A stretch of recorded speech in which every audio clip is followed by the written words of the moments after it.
Good evening, afternoon, night, morning, whenever you find a way to watch this podcast. It is me, Omar the Burger Popper, and I got my good friend Jackson here and longtime co-host. And he's joining with just audio because due to Wi-Fi issues on his part. So we got the final week of the FBS season. Got a couple of HBCU games this weekend at the FCS level, and of course we got the FCS playoffs. But the FCS will be the center of our podcast. But Jackson, how's everything going? Everything's going great, man. I can't believe that we're already at the end of the regular season for the FCS, and then we've got rivalry week, although it is a little bit of a diluted version than the one that we grew up with no Civil War, etc. But hey, I'll take it. Still, some great FCS games. Hopefully, everyone has filled out their bracket. And then we're going to be talking some FCS awards. It's a loaded show today. We're also going to go because I think there's a lot of confusion with the FBS conference championships, exactly who's getting in. It's hard to get consistent information. So we're going to be going over that as well. Not necessarily in lieu, but in addition to a couple games of the week to watch at the FCS level. So I'm very excited. Yeah, absolutely. So, of course, we're hardware, right? We talk about awards, but honestly, there really isn't much else to talk about in terms of the Ashton Genty versus Travis Hunter discourse. Excuse me. Oh, it's been beaten to death. Like it is. We've talked so much about Travis Hunter, Ashton Genty, and it's not just us; it's everyone on sports television. So, yeah, we will refrain from beating that horse anymore. Yeah. So we'll be talking about the FCS awards as the finalists were just released last night for the Walter Payton and Buck Buchanan awards. If you watched us in the spring of 2021, that was a large part of our discussion. So today, I'll be revealing my ballot, which just for reference, voters place their top three for voting, and that's how they vote essentially for the Walter Payton. It's a long list of finalists. There are 35 finalists for the Walter Payton, I believe 36 for the Buck Buchanan Award. And so for my Walter Payton Award candidates, right, or for my ballot, my top three is as follows. So for number one, I got sorry, I'm scrolling back up. Number one, I got Targi Lamson for Southern Utah, a running back. And everyone knows how I feel about running backs, right? Running backs are important still in this day and age, but I really feel like this year in particular is the year of the running back in the FCS. And with it being a 12-game season, we've seen a couple guys get so close to 2,000 yards. Targi Lamson is leading the charge for the FCS.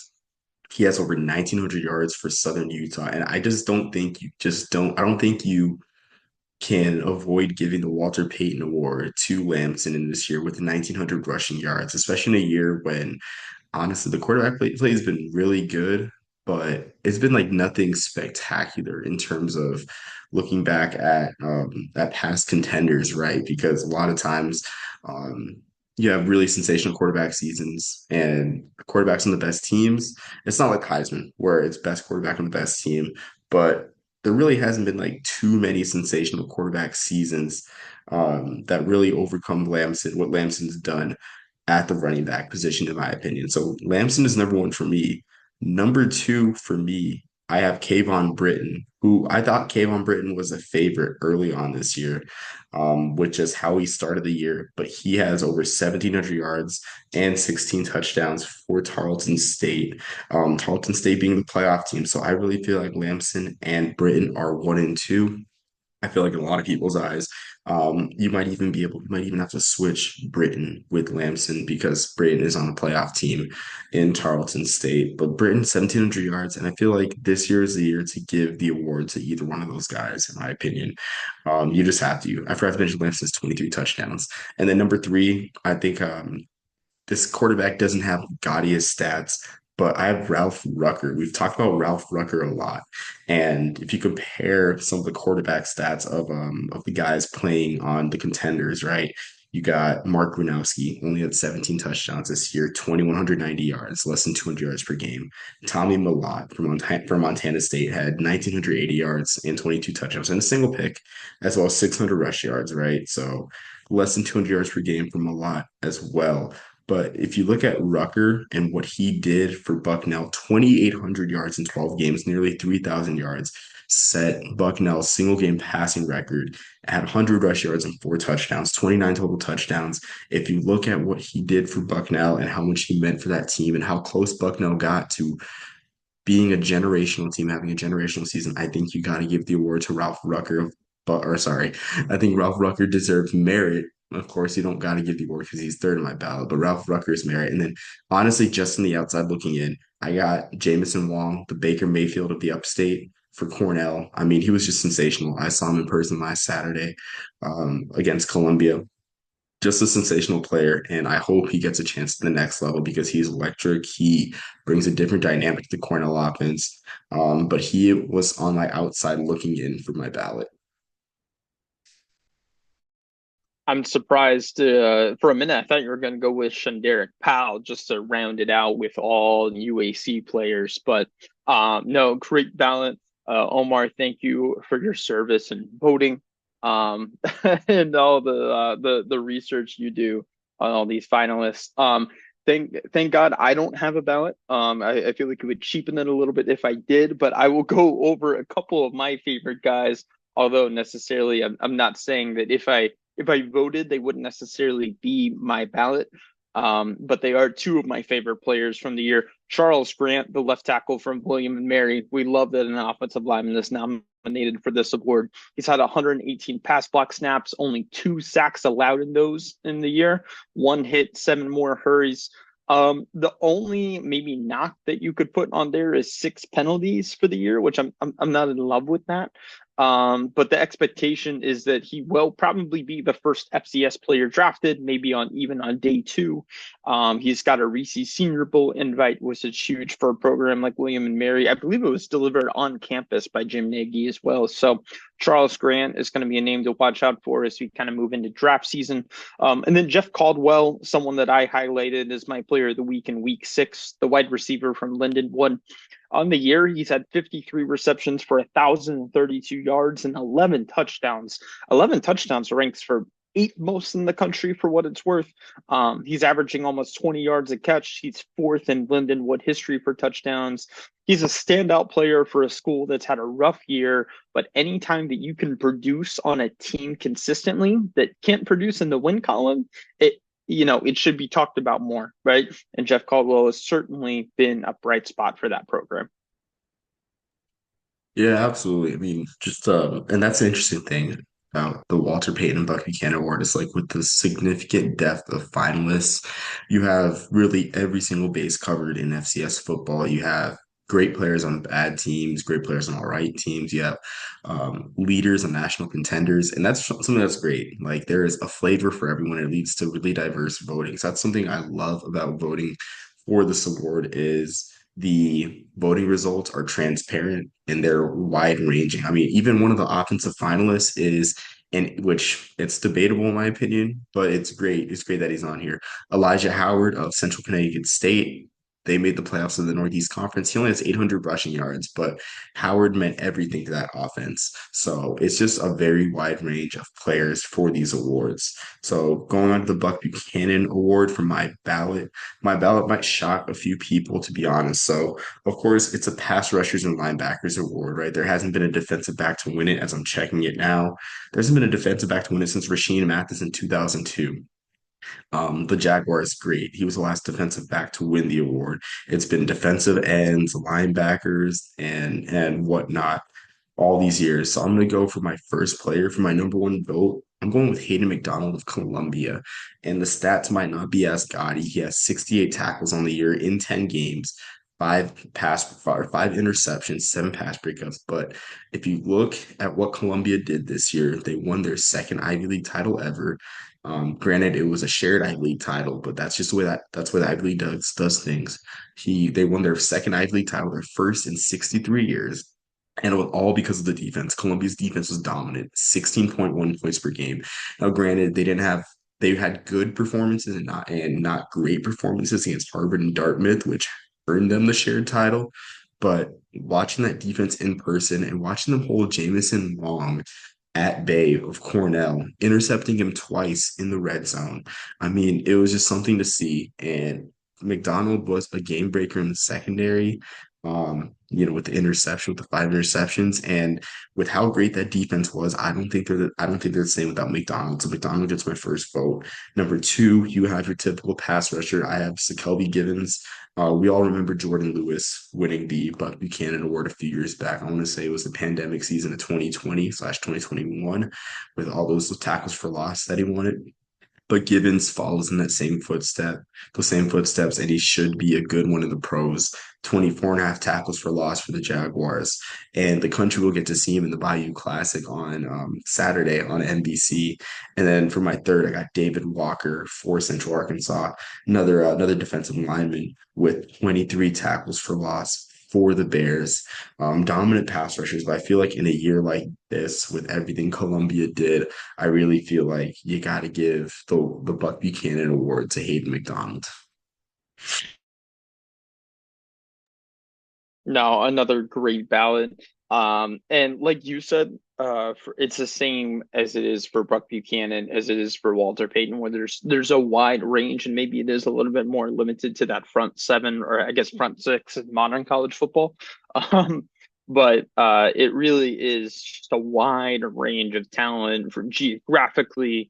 There's a maybe a it's an impressive from top down from all these guys. And I love that it's not just the power conferences of the FCS that have guys nominated, right? So no, absolutely. I'm gonna go with another two guys I just want to talk about with. I'm gonna mention a defensive back in Kenny Gallup from Howard.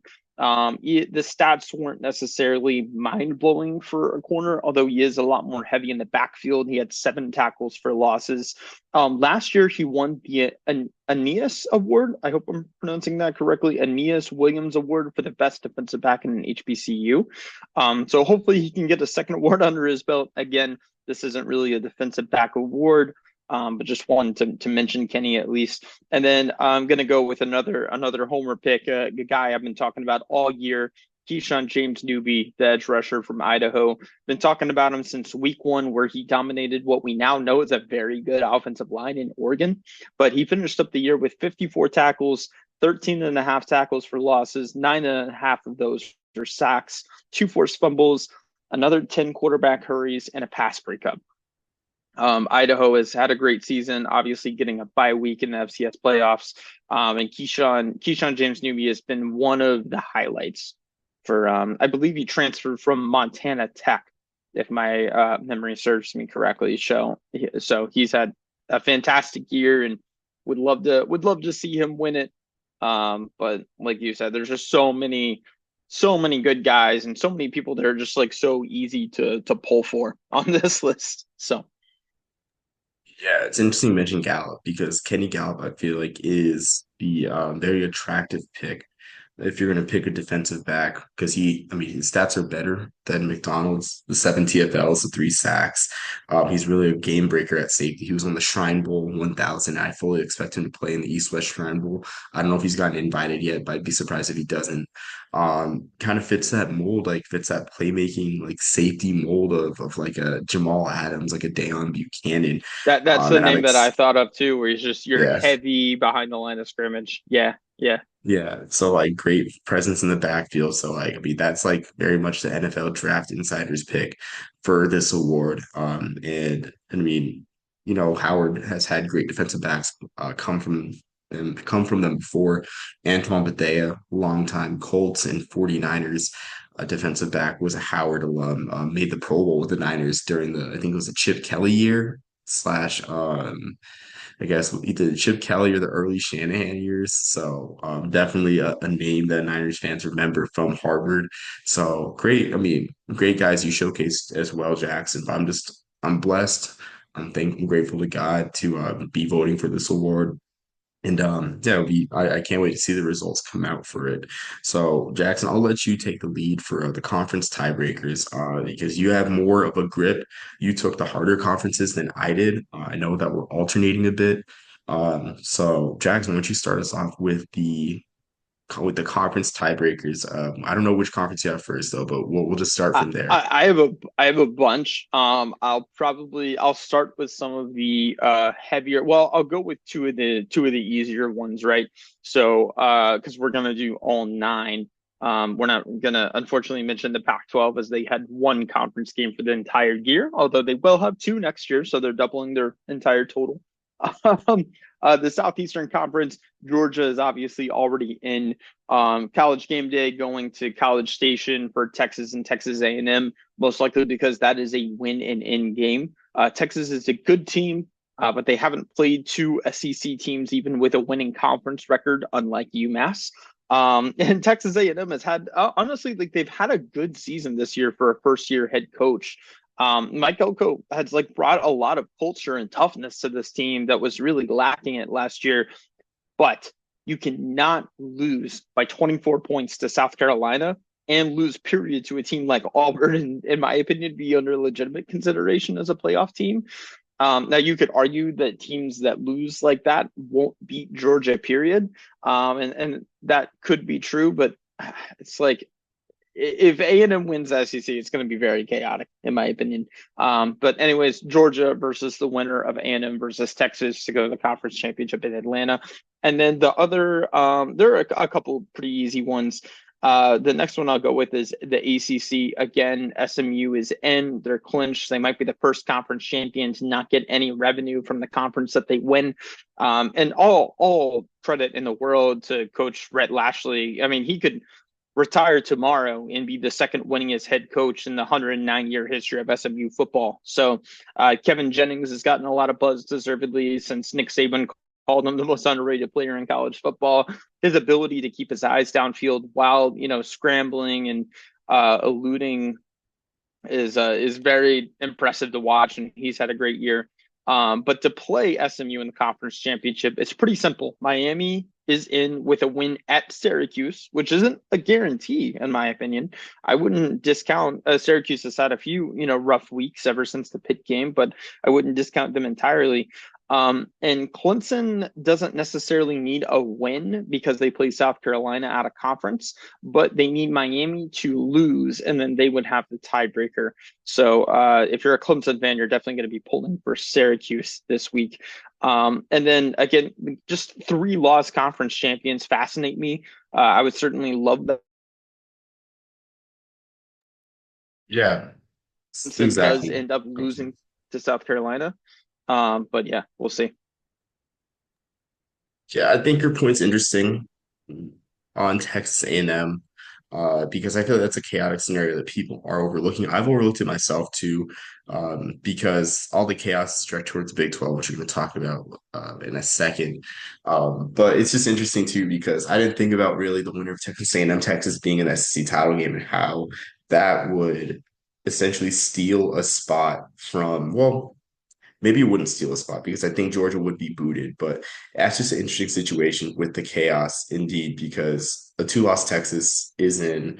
And then I would like to think that if Texas A&M makes the SEC title or wins the SEC, that Georgia would be out and Indiana's spot would be safe, or even Clemson would be in as well. So it's just an interesting situation that you highlighted there. Of course, I don't really watch much SEC, right? There's enough people covering the SEC and everything. And I mean, but I might go back to covering it or to watching it this year with how much parity there is. But going on to, I guess the conference, I'll start off with the my assigned conference or conference situation. So the MAC is pretty easy. Love watching the MAC. Of course, we all do, but it's pretty easy for the most part. It's just kind of confusing when it gets to Buffalo's situation because Buffalo does need some help. So starting off with Miami versus Bowling Green, it's a win and in game, right? Winner of Miami Bowling Green is in. Both schools are 6-1 and in MAC play, and the winner is in the title game. Now, the opponent, there's more question there, and there's plenty of scenarios, right? So Ohio wins if Ohio wins against Ball State, 4-7 Ball State, or 3-8. I think they're 3-8. If they win against Ball State, they're in as well, right? That's the easiest scenario. Now, if Buffalo Buffalo is the one that needs the most chaos, right? So Buffalo has a chance to get into the MAC title game. They took care of business last night against Kent State easily. Shout out Kent State, though it's been a tough year. Of course, probably one of the worst FBS programs of all time when it's said and done in terms of this year. But Buffalo took care of business there. If for them to get in, they need Miami to lose to Bowling Green, excuse me, and Ohio to lose to Ball State. And then the last confusing scenario for or last kind of chaotic scenario, I should say. So if Bowling Green should lose to Miami, they can still get to the MAC title game if if Ohio loses to Ball State. And now Miami, if they lose, there is no scenario that they can get in because Buffalo beat Kent State. So a little bit chaos here in the MAC. We got a win it in game, and then we got a couple teams needing help right there. So staying in the group of five with a little bit less chaos in the Conference USA, there's three teams in the mix for one spot still. So Liberty, it's a winning in game against Sam Houston on Black Friday. Glad the game's on Black Friday. High stakes in Conference USA. It's a good showcase for the conference. Sam Houston needs to beat Liberty, and Western Kentucky needs to lose to Jacksonville State, and Western Kentucky needs to win, and Liberty needs to lose to Sam Houston. So Jacksonville State already in, but they could have an interesting kind of predicament here where you have the Conference USA championship game on a short week. You're not really in play for the playoff. Do you rest your starters against Western Kentucky? It's an interesting predicament. I mean, I wouldn't rest my starters in the college game like that, but it's an interesting situation for Jacksonville State. So there's just a couple conferences there before I hand it back off to you, Jackson. I'd like to hear your thoughts too on the whole Jackson State predicament with them already clinching a spot and being out of the playoff. No, I mean, God bless Conference USA and all the chaos and parity that it provides. Sam Houston, man, the turnaround that they've had in the ups and downs of that program from winning an FCS championship to going, what was it, like 1-11 when they first joined the FBS, and then I thought it would be a multi-year turnaround, and they've turned that thing around pretty quickly. So now where they have a chance at their conference championship, right? And then obviously I believe Delaware is going to be joining CUSA in ensuing years, I believe. So no, it's an interesting predicament. Liberty, I would assume, would get the win and be in. But if Sam Houston does find a way to win, and you said Western Kentucky needs to lose, right? So for them to be in, it would be obviously great. And that conference championship game is that one of the Friday night ones? Yes, that is on the I Friday believe. night on Yes. Okay. CBS Sports Network. CBS Sports Network. Okay. As a sling, as someone who gets sling, I'm not thrilled about that, but we have to do our third free Fubo trial, whatever it is. So, but I will go with my next two. I'll touch on the Big Ten. I think most of us probably know what's going to happen. Of Oregon is already in, and Ohio State is in with a win versus Michigan. If chaos ensues in the game and Michigan wins, then as long as Penn State takes care of mows their own grass against Maryland, then they would be in. But I do find anything other than Ohio State, Oregon very unlikely. Another one, going back to the group of five for the Sun Belt. Marshall and Louisiana control their own destiny. So Marshall is in with a win at James Madison or just a Georgia Southern loss, period. Louisiana is in with a win or a South Alabama loss. Now, for Marshall and Louisiana to clinch a hosting spot, because remember, the Sun Belt is an on-campus conference title game. Both would need to win and have the other lose. So if Marshall wins and Louisiana loses, then Marshall hosts, and vice versa. Otherwise, if they both win, it goes to tiebreakers. And if they both win, then the tiebreaker would be the higher ranked in the college football playoff rankings. If both lose, then the tiebreaker would just be a statistical based tiebreaker that I couldn't find any firm guidance on of what the Sun Belt declares those tiebreakers to be. So If you're Marshall, obviously if you're a Marshall fan or a Louisiana fan, you're not only pulling for a win or a Georgia Southern loss or whatnot. You're pulling for the other division leader to lose because remember the Sun Belt does have East and West divisions. I think they're the only conference left with divisions, right? So yeah, so you're pulling for the other division leader to lose so that you can host your conference title game. And then finally, the most chaotic of them all, the Big 12. There are four teams at 7-2 in conference play. None of them play each other. So if they all win, Arizona State and Iowa State are going to play in the conference title game. That is the most likely. Now, if all four of those 7-2 teams lose, that's where chaos ensues. There are over 250 combinations in total of what the conference championship game could be. Ranges from anything from what I just mentioned to Baylor. There's a scenario where Baylor could get in. Like it's just going to be sheer chaos if those 7-2 teams lose. I doubt they're all going to, so I wouldn't be too worried. But who knows? Like, has there been a crazier conference than the Big 12 this year? And just the wrecking ball that Kansas has been. And who knows? Colorado did not look good against Kansas, man.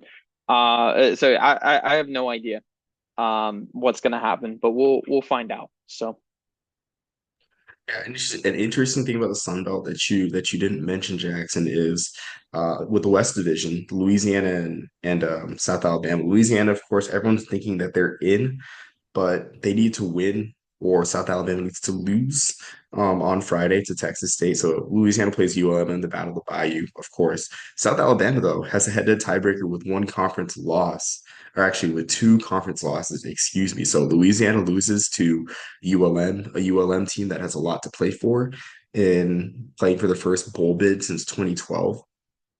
South Alabama would be in to the Sun Belt title game with the 7-5 record over a 9-3 Louisiana squad. So that's an interesting note as well. I mean, not much other chaos as well in terms of I mean, nothing comes close to the Big 12. The Mountain West is pretty tame for UNLV. It's winning in. Colorado State needs a win and a UNLV loss, which I mean, I'm rooting for that scenario for the playoff. I mean, it would be crazy for the American, honestly. But yeah, so that's all the scenarios. I don't know if we missed any conference or I missed anything, Jackson. I don't think so. I think we went over all of them. So, yeah, this is going to be, man, it's a jam-packed weekend between, again, rivalry weekend. You've got all the conference championship scenarios, and then obviously round one of the FCS playoffs. So it's going to be a multi-screen weekend for sure. Yeah, absolutely. And so I don't know if I know you're kind of pressed for time, so I don't know if you want to skip players of the week or go I think straight. we have time to briefly go over Okay. them at least. So Okay. we won't Let's do it go then. in depth, but I'll start off with my offensive player of the week. If I wanted to say the best offensive player, you could argue DJ Lagway. I know 10 for 17 isn't necessarily the most impressive, like, completion percentage, but if you watch the game, what those completions were, and in those situations against Ole Miss, Florida's first top 10 win in a long time. And the best a quarterback has looked in at Florida in a very long time as someone who watches every Florida game. So very impressive by DJ. Although I am going to go with Michael Lindauer, the quarterback from Southern Illinois. He was 20 for 33, 283 yards, and 7 touchdowns against a bad Murray State team. But why does he really win Player of the Week? As impressive as that performance was, he retired from football in June. He was a grad assistant for Southern Illinois, moved on thinking he'd never play football again. Just a few weeks ago, he was in the coach's booth with a headset during games. And then 3 of the 4 quarterbacks for Southern Illinois got hurt. NCAA rule states you can't practice with only one quarterback on your 85-man roster. So they did get special permission to add another quarterback and make it an 86-man roster. And that was Michael that stepped in. And, in his first and last game as a Southern Illinois quarterback, he threw 7 touchdowns, which is a school record. So just absolutely insane story. That's why we love college football. Yeah, Michael Lindauer, probably going back to being a grad assistant, right? Turning right back around, but he stepped in. and performed. So when he was not, self-admitted, he admitted himself he was not, working out. He was not working out as a football, as a D1 football player would throughout the whole year. He was just kind of keeping in shape, but his main focus was on coaching, and yeah, just an insane story. But cool that we saw that. Yeah, I know I saw on Sports Center too. They were talking about it. It's an amazing story. And if you're a quarterback that's a grad assistant playing your first game as a college player, first and only game as a college player, like there is hardly a better opponent to draw than Murray State. That program is in over its head in the Missouri Yeah. Valley Football Conference. Yeah, only my first reaction seeing that story is like, of course that would happen to Murray State. No offense to that program. That is a program that is just they are invested in basketball and they're paying for it on the football field. I hope things get better, but man, it's a tough situation out there in Kentucky. So going on to my offensive player of the week. So I'm going, of course, I mentioned Columbia's win over Cornell, their a win that helped clinch their first Ivy League title since 1961, their second ever. We had a little bit of final week drama in the Ivy League, right? It felt like an NFL week 18 or week 17 in past years, where it's like you're watching games at the same time and you're hoping for different results, where Harvard needed to lose to Yale and Columbia needed to beat Cornell, but Columbia did its part and on just a cold, windy day in Manhattan against the Harlem River at VN Stadium nestled in the Harlem River, nestled by the Henry Hudson Bridge. Joey Georgie took over for Columbia, had 29 carries, 165 yards, and a touchdown. Also caught a pass for 9 yards. And if you look at that day, both teams struggled throwing the ball. Jamison Long completed only 14 of his 25 passes for 154 yards. He was picked off twice. Columbia only threw 19 passes, but Georgie just took the game over in his last college game. And this is the stuff. This is what college football is all about. Your last college game, you leave it all on the field. You carry the ball 29 times. You help your team do something that hasn't been done in 6 decades. Um, why wouldn't I give my offensive player of the week to Joey George? You ended the year really good, had 860 rushing yards, and I haven't heard much publicity about the Japan Dream Bowl for the Ivy League, but he definitely should be playing in Japan if that game happens this year. So Joey Georgie, shout out to the Ivy League champion, Joey Georgie and the Columbia Lions. Hopefully they do play that game because that was really fun to cover when we previewed it a couple of years ago. So for my defensive player of the week, I'm going to go with outside linebacker Jamori Robinson from UTSA. On a weeknight football game, he had 4 sacks, 5.5 tackles for loss, 7 tackles, and 3 quarterback hurries. He set the sacks and TFL's record for our UTSA all time. And then it's also the highest single game totals for both of those of any FBS player this season. Jamori Robinson was just an outstanding game. And hopefully you can see him continue that production in the last week of the regular season. Yeah, absolutely, absolutely. I mean, just a strong performance there. For my defensive player of the week, shoot, let me put my notes out really quick. For my defensive player of the week, I got Jay Taylor for Merrimack. And Merrimack, I was telling my friend, like you couldn't go wrong with either game if you're gonna stay in if you're gonna stay in New York City all day. You couldn't go wrong with any game that was happening that day in the city because Fordham had one of the most dominant defense, or sorry, Merrimack had one of the most dominant defense performances I think I've ever heard of against Fordham on Saturday. They held Fordham to only up 31 yards of total offense, and they sacked Fordham's quarterbacks 11 times. They sacked, sorry, Jack Capaldi 11 times, and then four of those sacks came from Jay Thompson, who had 4 sacks, 4.5 tackles for loss for Merrimack, and just a dominant performance, honestly. So like either you won if you stayed to watch a game before Notre Dame Army in the city, you could have won and seen Columbia win their first Ivy League title in 63 years, or you could have seen one of the most dominant defensive performances of all time from Merrimack. And a win for Fordham, I know Fordham struggled this year, but in the past, like with their high flying offense that they've had the past few years, we all remember Tim DeMorat.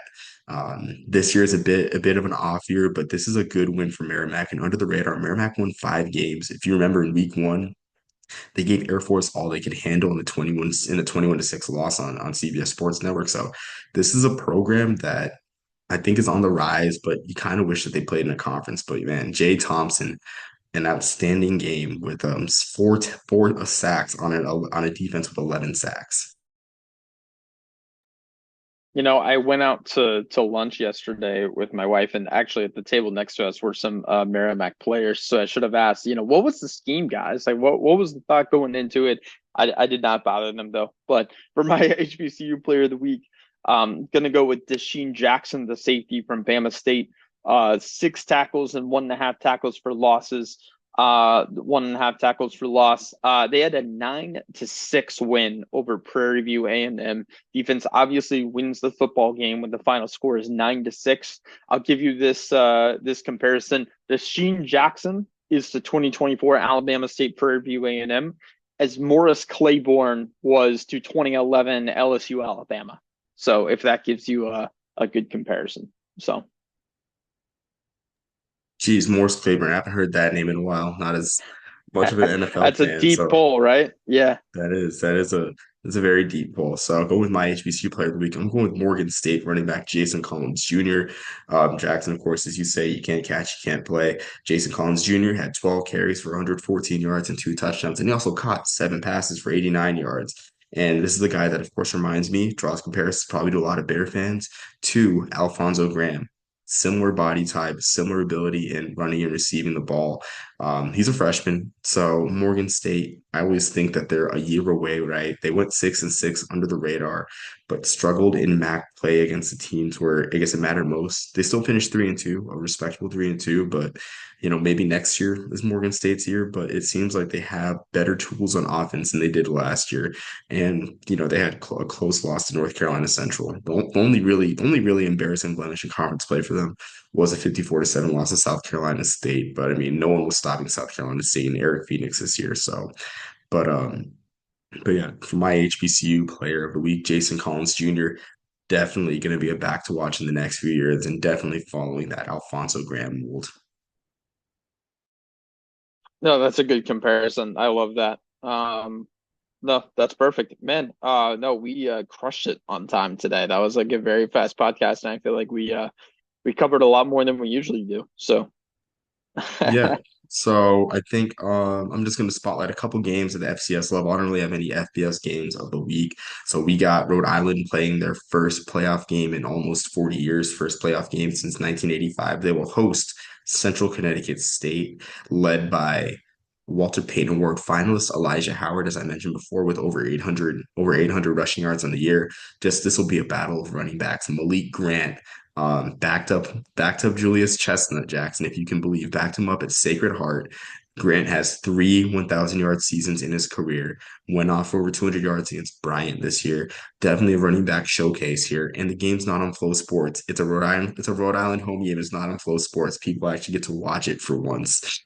Um, Going on to Thursday, we have the oldest of all HBCU classics. We have the Turkey Day Classic on ESPNU at 2 o'clock Eastern. Tuskegee versus Alabama State. That one for football fans who are looking for an alternative to Cowboys Giants, and I say this wearing a Giants jersey. I mean, I just love the throwback. But watch the Turkey Day Classic instead. Just if you want tradition, if you want a really engaging game, just watch the Turkey Day Classic instead. I mean, it often gets lost in the shadow of the Bayou Classic when it comes to these classics. But man, Tuskegee's had a solid year at 5-5. They have a solid defense as well. I mean, Alabama State they have a solid defense too. They were a contender in the SWAC, so definitely one to watch. And of course, on Saturday, how can one forget the Bayou Classic, right? You have 7-4 Southern with Buck Buchanan Award front runner Kelby Givens playing against Grambling, of course. Miles Crawley, experienced quarterback. You'll probably see him in the HBCU Legacy Bowl in Nolens again. But this one on NBC, 2 o'clock Eastern time. It's always a party in the Superdome. Southern has clinched their spot in the SWAC title game and will be playing for their first Celebration Bowl. in on sorry, December 7th. I'm forgetting the days on the calendar, but the first Saturday of December, they'll be playing for their first Celebration Bowl. Definitely one to watch. I mean, man, I love the Bayou Classic. Loved it. Went to it in 2022, and it's just man, if you are a newcomer to HBCU football, it is. I mean, what better way to start your fandom than the Bayou Classic? Good quarterback play with Miles Crawley and great defense if you're for Southern. So should be fun to watch. Should be just a slugfest and rock fight, honestly. No, great games to watch this week. Real quick, I just want to go over one Armageddon scenario for the Big 12. I want to point out in the college football playoff rankings, Tulane is ranked one spot behind the highest ranked Big 12 candidate, which is Arizona State. So you could argue if Tulane beats, wins out, obviously that would be beating Army in the AAC championship, and you have all those two conference loss teams in the Big 12 all fifth spot over whoever the Big 12 championship is. I mean, minds would be blown, chaos would ensue again, but that's why we love this sport. So Yeah, exactly. I mean, I want the chaos scenario I'm rooting for, which I wrote about, is I want West Virginia to win the Big 12, and they would not make the playoff. They're a five-loss team. But the thing is like for the Big 12 bowls, like what would they do? Because the Alamo Bowl has the first choice of Big 12 teams after the college football playoff. Like they're not contractually obligated to pick the conference champion. So they probably would go with one of the Texas schools instead of West Virginia. So we could be seeing a Big 12 champion West Virginia Mountaineers play in the Pop Tarts Bowl. So that would definitely be a generational occurrence. must watch television as well as the three mascots that they have this year. So Omar, that's it for me. Anything else before we hop off? No, I do not. Just man, just a great weekend of college football, great final week for conference championship game season. And man, yeah, you gotta love it. I really don't have anything else this early in the morning. But until next time, everyone, thanks for watching or listening. And peace, love, and soul. I am the Burger Popper. Happy Thanksgiving.